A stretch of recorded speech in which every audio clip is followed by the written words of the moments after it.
વિશ્વ હિન્દુ પરિષદના આ કાર્યાલયની શુભેચ્છા મુલાકાતની અંદર સૌ એકત્ર થયા છે. એના મંચ ઉપર બેઠેલા ભાઈ શ્રી રણછોડભાઈ, ભાઈ શ્રી કૌશિકભાઈ અને ગુજરાત પરિવર્તન પાર્ટીના ભાઈ શ્રી ગોરધનભાઈ, વિશ્વ હિન્દુ પરિષદના અન્ય સૌ આગેવાનો, આપ સૌ ભાઈઓ બહેનો, હમણાં જ આપે એક ભાવભર્યું કહીએ એવું સ્વાગત કર્યું અને પરિષદના કાર્યાલયની અંદર અમને આવકાર્યા. અહીંયા અમે આવ્યા છીએ, અવારનવાર આવીએ. આજે એક વિશિષ્ટ સંજોગોમાં આવ્યા અને સંજોગો છે ચૂંટણીના, પક્ષના. અને હું તમને એ કહેવા માંગુ છું કે ગુજરાત પરિવર્તન પાર્ટી એ સિદ્ધાંતિક આધાર ઉપર ચાલનારી પાર્ટી, નીતિનો આધાર લઈને આગળ વધવા માંગતી પાર્ટી. અને એ પાર્ટી ભલે નવી હોય, બે મહિના નથી, પરંતુ મારે એ કહેવું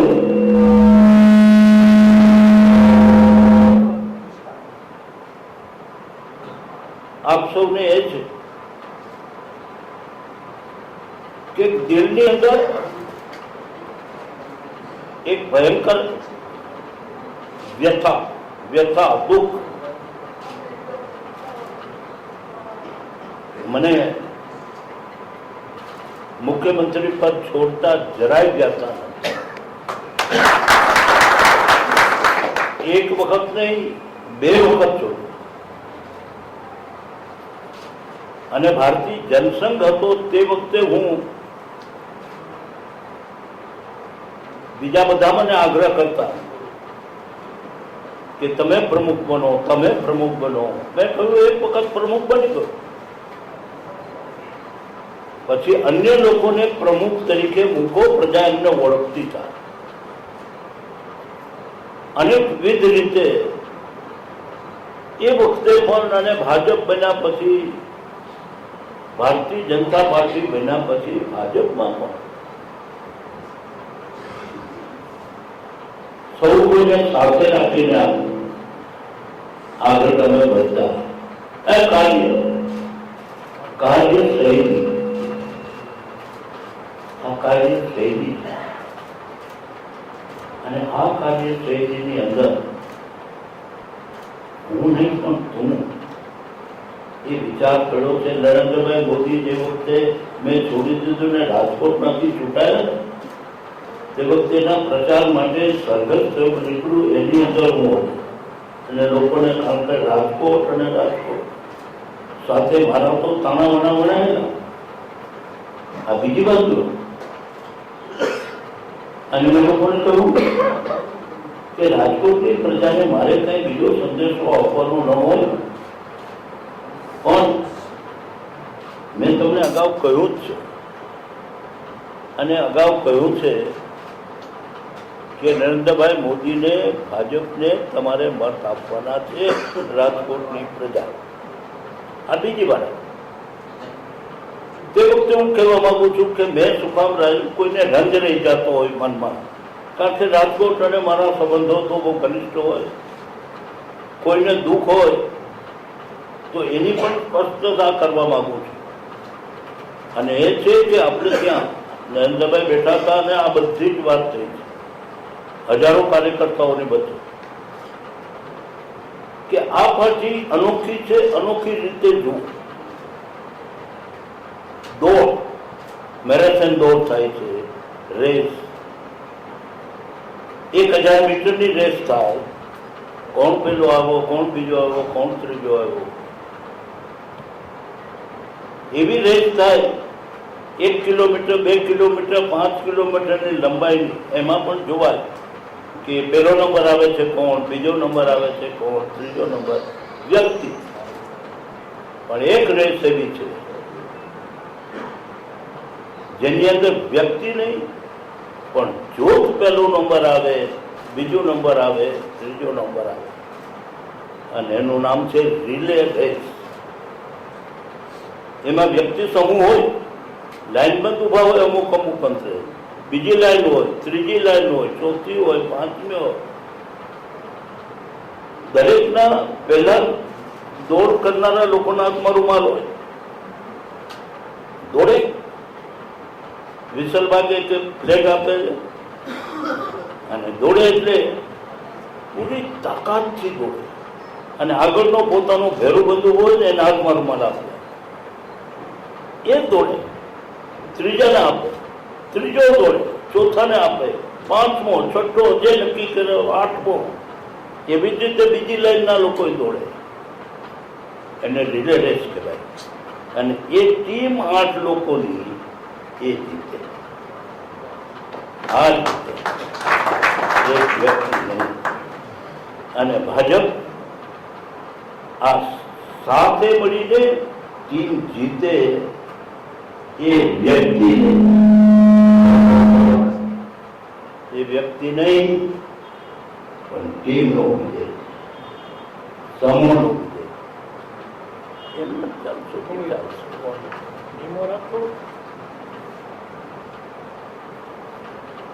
વ્યક્તિ નહીં, સમૂહનો વિજય. એટલે આજે હું છોડી દઉં, નરેન્દ્રભાઈ દોડશે,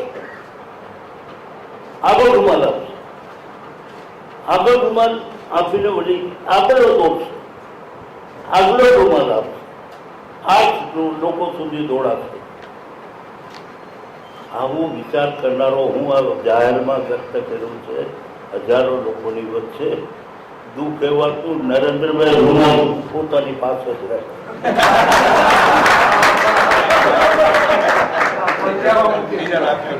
આગળ જવાય નથી. હું કઈ વાત કરું છું અને અમલીકરણ કેવું થાય ત્યારથી મને મનમાં એમ દુઃખ થયું, મને દુઃખ થયું કે પાર્ટીની નીતિની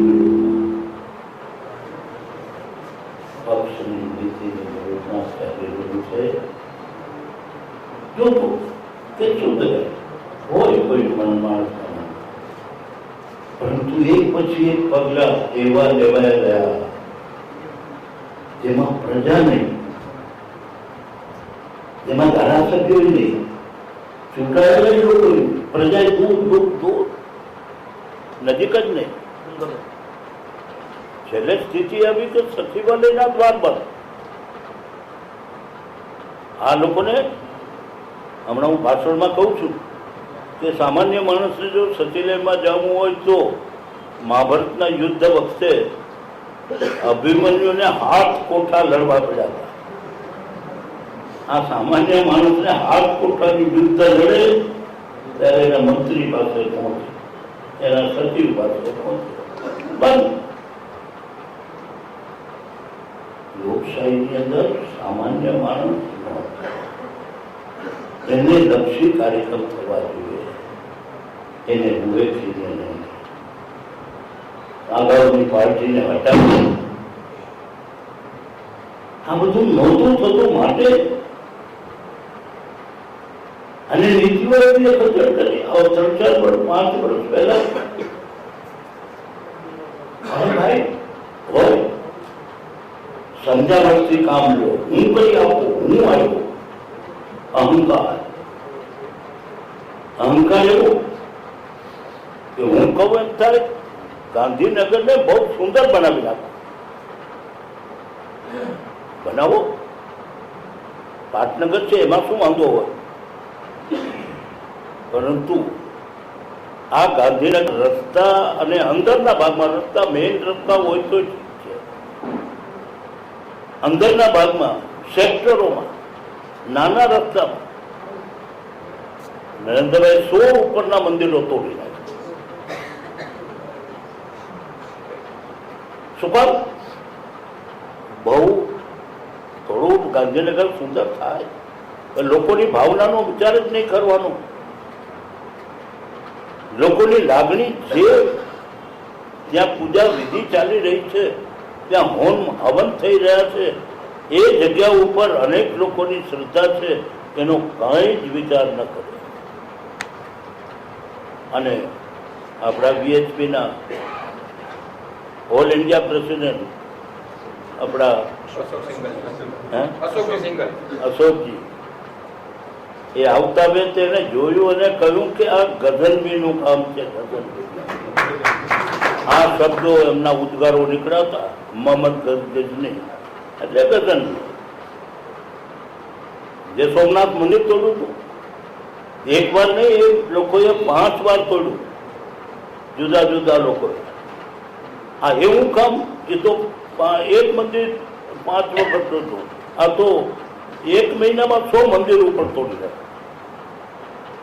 લોકોની ભાવનાની ચિંતા નથી. હું મહાન છું, હું ધારું તે કરી શકું એમ છું. મારે વિશ્વવ્યાપી ગાંધીનગરને એવું બનાવવું છે કે વિશ્વને સાથે હરોળમાં ઉભા. આ એક જગ્યા ઉપર નથી.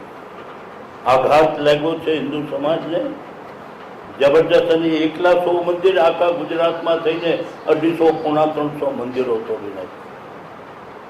40 પૂજારીઓની હત્યા થઈ. મહંતો અને પૂજારીઓ મળીને 40ની હત્યા થઈ. કોઈ એની સજા થઈ નથી આજ દિવસ સુધી. ગૌચરની વાત તમે જાણો છો. ઢગલા મોઢે ગૌચર ઉદ્યોગપતિઓને, અરે એવો ઉદ્યોગ એની જિંદગીમાં ત્યાં નાખી શકવાનો નથી. એટલું ગૌચર એક ઉદ્યોગપતિઓને આપો, બીજાને આપો, 5માને આપો. મોટા પાયા ઉપર ગૌચર એ જીવશે ત્યાં સુધી ઉદ્યોગ નાખી શકવાનો નથી. એવી રીતે ગૌચર આપી દીધું. અને આ ગૌચરમાં ચરતી ગાયો, હવે મારો પ્રશ્ન છે, એમાં ધકેલાઈ ગઈ કતલખાને. આ માણસને ખબર નથી. હમણાં કચ્છમાં ગયા, દુષ્કાળ, 1.5-2 મહિના સુધી વરસાદ ન પડ્યો, તો ત્યાં જઈને આ બધું ગૌચરના પ્રશ્નો ઉભા થયા. તો ત્યાં જઈને જાહેરમાં છપાયું, છાપામાં બધું. અને ત્યાં જઈને કહ્યું, જો ગૌચર ને લોકોને ઘાસની તકલીફ છે ને, તો હું રેલવે જે છે કચ્છની, એને 2 બાજુના ભાગમાં જમીન પડી હોય ને, આ એની અંદર હું ઘાસનું વાવેતર કરીશ અને ગાયને આપીશ. થાય ત્યાં પાણી છે, પાણી વગર ઘાસ થાય, બની શકે, બોલી નાખું. ગમે તે પોતાના મોઢે આવ્યું તે બોલી નાખું. હવે હમણાં સૌરાષ્ટ્રમાં ગયા, એને કહે કે તમને પેલા બોટાદમાં ગયા, બોટાદ એ સૌરાષ્ટ્રમાં, રાજકોટ એ સૌરાષ્ટ્રમાં. બોટાદમાં જઈ એને કહે કે તમારા સૌરાષ્ટ્રના 77 ડેમ હું ભરી આપીશ નર્મદાના પાણીથી. આમ કરો બધા સૌરાષ્ટ્રવાળા, 77 ડેમ. ઓલો દુકાળ આવ્યો ને એટલે. અને એનો ખર્ચ થશે 58,000 કરોડ. હવે એનો વિડીયો ક્લિપિંગ મારી પાસે છે. વિડીયો ક્લિપિંગ મારી પાસે 2 મહિના પછી રાજકોટમાં ત્યાં ગયા 77, રાજકોટમાં જઈને 115 ભરી આપીશ અને ખર્ચ થશે 10 કરોડ. 10,000. અહીંયા 10,000 કરોડ એ સાવ બંધ કરો.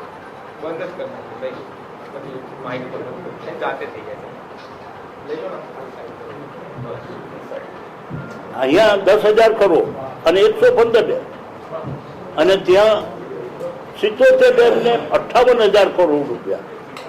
એટલે બોલા અધિકારી મને કહેતા હતા કે પૂછતા હતા કે એને વાત કરી મને કે અમે જરા ધ્યાન દોર્યું કે સાહેબ ત્યાં તો આપણે આમ બોલ્યા, અરે કોને યાદ છે, પ્રજા તો ભૂલી જવાની, આપણે તો બોલ્યા ખરું. પ્રજાની ચેતન પ્રજાને છેતરવું, પ્રજા પાસે જૂઠું બોલવું. ક્યાંય કે તો મોરબી વાળાને તો હું તમારા મોરબીને પેરિસ બનાવી દઈશ. ક્યાંય જગ્યાએ દક્ષિણ ગુજરાતમાં કે જઈને કહે કે હું તમારા દક્ષિણ ગુજરાતને અમેરિકાનું બ્રાઝિલ બનાવી દઈશ. હું આ બધી વાત કરતો હતો ત્યાં ખેરાલુમાં. આ બધી વાત સ્થાનિક લોકોને યાદ આવ્યું. મને કે અમારે ત્યાં આવીને કહી ગયા છે. રસ ચાલતો હતો ને તો અમારે ત્યાં આવીને કહી ગયા છે. મેં કીધું શું કહી ગયા કે આ ચીમનાબાઈ સરોવર છે ને, હા એને હું નર્મદાના ડેમથી પાણી ભરાવી દઈશ. અને 6ઠું વર્ષ છે આ, એક ટીપું અંદર નાખવું નથી. આ બેઠા ગોરધનભાઈ.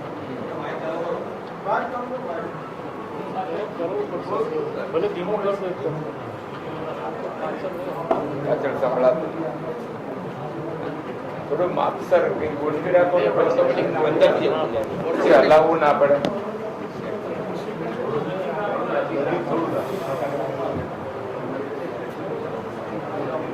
ગોરધનભાઈ અને ગોરધનભાઈ એ વખતે એમની સાથે સરકાર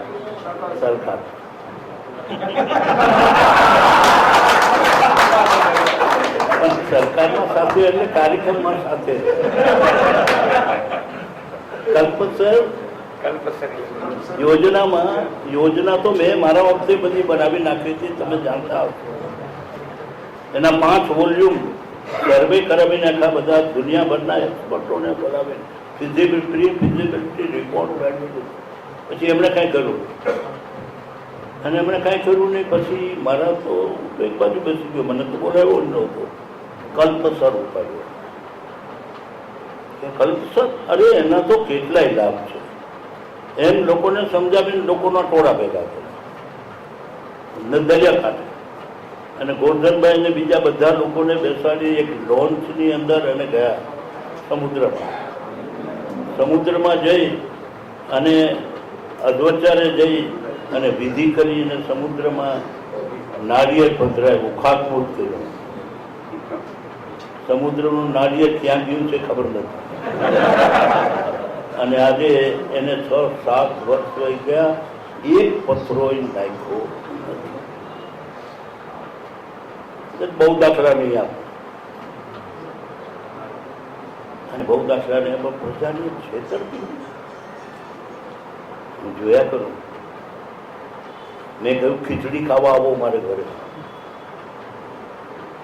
સામે ચાલીને કહ્યું છે ટાઈમ્સ ઓફ ઇન્ડિયામાં એવું એક રસુભાઈ ફોન ઉપર મળતા નથી, એટલે મેં કહ્યું કે આ ખોટું પાર્ટી નાખી થતા. મેં ફોન કર્યો કે આવો. મને કે આજે નહીં થોડા દિવસ પછી. મેં કીધું આ છાપામાં આજે એનો જવાબ આપો, જવાબ આપો ને નહીં તો ખીચડી ખાવા આપો. આપો જવાબ મળી ગયો. બીજે દિવસે આવ્યા ત્યારે મેં કીધું કે જો આ ઘર ખુલ્લું છે. જ્યારે તમે મુખ્યમંત્રી નહોતા ને હું મુખ્યમંત્રી નહોતો ને, આપણે બંને લોકો પક્ષનું કામ કરતા ત્યારે હાથમાં જોડી દઈ અને મારે ઘરે આવીને આવતા. એ ભાભી દાળ થઈ ગઈ છે, ખાવાનું તૈયાર છે. અને મારા પત્ની એમને મારે એમની હાથની બનાવેલી દાળ બહુ. મેં એમને યાદ અપાવ્યું કે આ ઘર ખુલ્લું છે અને મારા ઘરે મારા પત્નીની રસોઈ બને છે. ત્યાં તમને કોઈ રસોઈઓ બનાવી દેતો હશે, જ્યારે પણ ઘરની રસોઈ ખાવાનું ઈચ્છા થાય ને ત્યારે હું એક વખત કહું, વારંવાર કહું આવો તમે આવો. તો એ મહેમાન થયા. આદમી આપણે છીએ, તમે આવો. કહી દેવું ખીચડી ખાવી છે કે ફરાણું ખાવું. કોઈ દિવસ મેં જે દિવસે બોલાવ્યા તે દિવસે આવ્યા. ત્યાર પછી મેં યાદી અપાયું કે તમે મને કહી ગયા હતા કે આ આવીશ. આવ્યા. મનમાં કાંઈ કરશું હું નથી જાણતો. મને દૂર ને દૂર રાખ્યા કરવો. હું સૌને કાર્યકરોને કહેવા માંગુ છું કે જ્યારે હનુમાનજી અને ભગવાન શ્રી રામ હનુમાનજીની સાથે અને બાકીના લોકોની સાથે શ્રીલંકાનો વિજય કરો. અને શ્રીલંકાના વિજય પછી સૌ કોઈ અયોધ્યા આવ્યા, ગાજતે વાજતે સ્વાગત થયું. હવે એમાં સન્માન સમારંભ રખાયો. સન્માન સમારંભની અંદર સૌને જેવું જેણે કામ કર્યું એ પ્રમાણે સૌનું સન્માન થયું. હનુમાનજીનું સન્માન થયું. હનુમાનજીને એક સોનાનો હાર, હીરા જડિત અને જેની અંદર હાચા મોતીની શેર વાળો હનુમાનજીને હાર પહેરાવો. આ તો ફકડ માણસ જોઈ ગયા કે આ મને શું અચરજ, એને તો જંગલમાં રહ્યા છે, વસ્તીમાં તો હનુમાનજી પછી આવ્યા, તો જોઈ ગયા કે મને આ શું અચરજ થયું. એને હાર બહાર કાઢ્યો. હાર બહાર કાઢીને જોયું એક મોટી તાકાતવાળા હતા, દાંતથી તોડ્યું. જોયું હીરો કાઢ્યો, દાંતથી તોડ્યો, જોયું, ફેંકી દીધું. વધતા ગયા, જોતા ગયા ને ફેંકતા ગયા. આખો હાર રફે દફે. અરે અચરજ થઈ ગયું બધાને કે આ શું થાય છે. કોઈ વડીલ આવ્યા, વડીલ આવીને કીધું કે હનુમાનજી તમે શું કરો છો? આ કે હું એ કરું છું, મને કાંઈક આપ્યું છે ને એમાં થોડી જોઉં છું કે આમાં ક્યાંય મારો શ્રી રામ, આમાં ક્યાંય મારો શ્રી રામ નથી. હું એમ કહેવા માંગુ છું કે યારના વહીવટની અંદર ક્યાંય દયાનો છાપો છે, આમાં ક્યાંય મારો શ્રી રામ. આ ગરીબો માટેનો કોઈ પ્રેમ છે, માત્ર દેખાડો છે. ત્યાં મારો શ્રી રામ છે ક્યાંય. આ આદિવાસીઓની બહેનો કુપોષણથી પીડાય છે. 70% બહેનો કુપોષણથી પીડાય છે. અને સમિતિનો રિપોર્ટ એમ કહે છે કે આ આદિવાસી બહેનોનું 10 વર્ષનું આયુષ્ય ઘટી ગયું છે. ત્યારે નરેન્દ્ર મોદી એનો જવાબ આપ્યો કે અમારી બહેનો ડાયટિંગ કરે છે. પેલા ફિગર આદિવાસી બહેનો ડાયટિંગ શબ્દની ખબર છે એને જવાબ આપી દેવાનો. એમાં ક્યાંય અમારો, એના ઉત્કર્ષમાં અમારો ક્યાંય શ્રી રામ દેખાય. અરે સંઘ પરિવાર એની અંદર ક્યાંય એના માટેની આત્મીયતા જેવો ભાવ છે, ત્યાં અમારો કોઈ શ્રી રામ દેખાય. જય શ્રી રામ. આ દુઃખ, આ દર્દ ડંકતું હતું, સતત ડૂબતું હતું.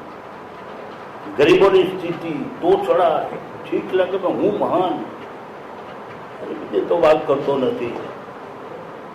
પણ થયું ઘણું ખોટું. દિલ્હી ગયો, 1 વાર ગયો, 2 વાર ગયો, એમને બોલાવીને વાત કરી, ન થયું કામ. અને